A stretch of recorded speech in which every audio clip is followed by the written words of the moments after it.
Hi welcome to another mini vlog. Summer vacations ಅಲ್ಲ, ಬ್ಯಾಸ್ಗೆ ಸುಟ್ಟಿ ಬಂತಂದ್ರೆ ಸಾಕು ಹಪ್ಪಳ, ಸಂಡ್ಗಿ, ಸತಿ ಬೀಜ, ಮತ್ತೇನು ಪರಡಿ, ಎರಡ ಎಲ್ಲನೂ ಮಾಡಿ ಮಾಡಿ ಡಬ್ಬಿ ತುಂಬಿಸಿ ಇಟ್ಕೊಂಡ್ಬಿಡ್ತಿದ್ವಿ. ಮಳೆಗಾಲ ಶುರು ಆಗುತ್ತಲ್ಲ ಅಂತಂದ್ರೆ ಇವತ್ತು ನಾವು ಹಪ್ಪಳ ಮಾಡತ್ತೀವಿ. ಹೆಸರಿನ ಹಪ್ಪಳ, ಹೆಸರು ಉದ್ದು ಮಿಕ್ಸ್ ಮಾಡಿ ಹಪ್ಪಳ ಮಾಡತ್ತೀವಿ.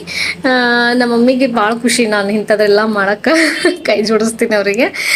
ಉಳ್ಕಿದ ಕಡೆ ಎಲ್ಲ ನಾನು ಎಂಟ್ರಿ ಹಾಕೋದಿಲ್ಲ, ಬಟ್ ಇಲ್ಲಿ ಅಂದ್ರೆ ಹಪ್ಪಳ, ಸಂಡ್ಗಿ ಇದೆಲ್ಲದಕ್ಕೂ ನಮ್ಮ ಮಮ್ಮಿ ನಾನಿದ್ರೆ ಕೈ ಜೋಡಿಸ್ತಾರೆ. ಸೊ ಅದೊಂದು ಖುಷಿ. ಕರ್ಚಿಕಾಯಿ, ಹೋಳ್ಗೆ ಇವೇನೋ ಮಾಡೋದಿರಲಿ, ಹಬ್ಬದ ಅಡುಗೆಯಿಂದ ಹಿಡ್ಕೊಂಡು ಈ ಸಮ್ಮರ್ ಈ ಬ್ಯಾಸ್ಗೆ ಒಳಗೆ ಮಾಡುವಂಥ ಇವೆಲ್ಲವ ಏನು ತಿನಿಸುಗಳಿರ್ತಾವಲ್ಲ, ಇವೆಲ್ಲಕ್ಕೂ ನಾನು ಕೈ ಜೋಡಿಸ್ತೀನಿ. ಹಾಗಾಗಿ ನಮ್ಮ ಮಮ್ಮಿ, ನಾನು ಧಾರವಾಡದಾಗ ಅದೀನಿ, ಆದರೂ ನಮ್ಮ ಮಮ್ಮಿ ಹಪ್ಪಳದ ಹಿಟ್ಟು ನಾ ಹೇಳಾರ್ದೆ ಈ ಸಲ ಮಾಡ್ಕೊಂಬಂದಾರ. ಇಲ್ಲಾಂದ್ರೆ ಒಬ್ಬರೇ ಮಾಡ್ತಿದ್ರು ಅವರು.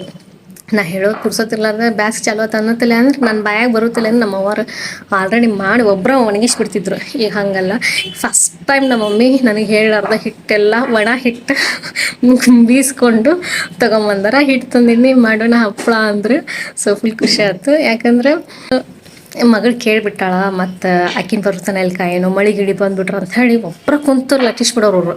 ಸೊ ಒನ್ ವುಮೆನ್ ಆರ್ಮಿ ಅಂತ ಹೇಳ್ತಿರ್ತೀನಿ ನಾನು ಅವಾಗ ನಮ್ಮ ಅವನ್ನ. ಎದಕ್ಕಂದ್ರೆ ಇದಕ್ಕೆ so for the first time ಬಾ ಮಗಳ ಹಿಟ್ಟು ತಂದೇನಿ, ಹಿಟ್ಟು ನಾದಿ ಮಾಡೋಣ ಅಂತ ಹೇಳಾರ. ಇಲ್ಲಾಂದ್ರೆ ಇದನ್ನೂ ಮಾಡಿ ಮುಗಿಸ್ಬಿಡ್ತಿದ್ರು.